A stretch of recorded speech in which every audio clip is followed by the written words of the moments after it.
A month ago I had started this 30 days series আর আমি নিজেকে promise করেছিলাম যে আমি এই চ্যানেলে রেগুলার থাকবো, ফিট থাকবো, হেলদি খাবো, অল ওভার আমি ডিসিপ্লিনে থাকবো, ডেইলি বেসিসে আমি এক্সারসাইজ করবো।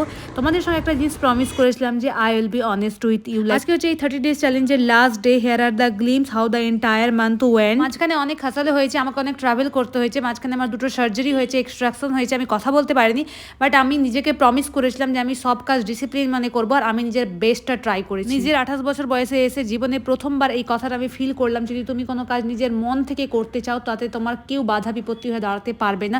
জাস্ট তোমাকে ওটার জন্য একটা গোল সেট করতে হবে, নিজের ভেতরে একটা জেদ আনতে হবে, তুমি সেটা কাজ করতে পারবে। জীবনে এতটা স্ট্রং হওয়া উচিত যে তোমাকে কেউ কাঁদাতে পারবে না, তোমার কাঁদার রিজন যাতে কেউ না হয়ে ওঠে। যার জন্য দরকার তোমার ভেতর থেকে আসা মোটিভেশন এবং জেদ, যেটা কারো 2 মিনিটের মোটিভেশনাল ভিডিও দেখে কখনোই সম্ভব নয়। আমাদের এখনকার জেনারেশনের লাইফটা সোশ্যাল মিডিয়া অ্যান্ড রিলসে এতটাই ডুবে গেছে যে আমাদের ওই 30 সেকেন্ডের ড্রিমি লাইফটাই চাই।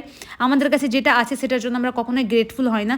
আমাদের কাছে যে টাইমটা আছে, আমাদের কাছে ফ্যামিলি আছে, সব থেকে বড় কথা আমাদের মাথার উপরে যে ছাদটা আছে, সেই জন্য আমরা কিন্তু কখনোই গ্রেটফুল হয় না। আমাদের নিজেদের লাইফে নিজেদের খুশি থাকার জন্য লোকের কাছ থেকে ভ্যালিডেশন নিতে হয়। আমার সঙ্গে এই হয়েছিল, ওই হয়েছিল, যার জন্য আমি এটা করতে পারিনি, এই আমাকে ছেড়ে চলে গেল, ও আমাকে ছেড়ে চলে গেল, ভবিষ্যতে আমি এটা করতে চাই, এই জন্য আমি এত টাকা লাগবে, এটা আমি ইনকাম করতে চাই, এই প্ল্যানিং করতে করতে আমাদের জীবনটা চলে যায়। আমি বলবো যদি আমরা রিল স্ক্রল করা বন্ধ করে যদি লাইফটাকে স্ক্রল করি তাহলে লাইফটা অনেক বেটার হবে।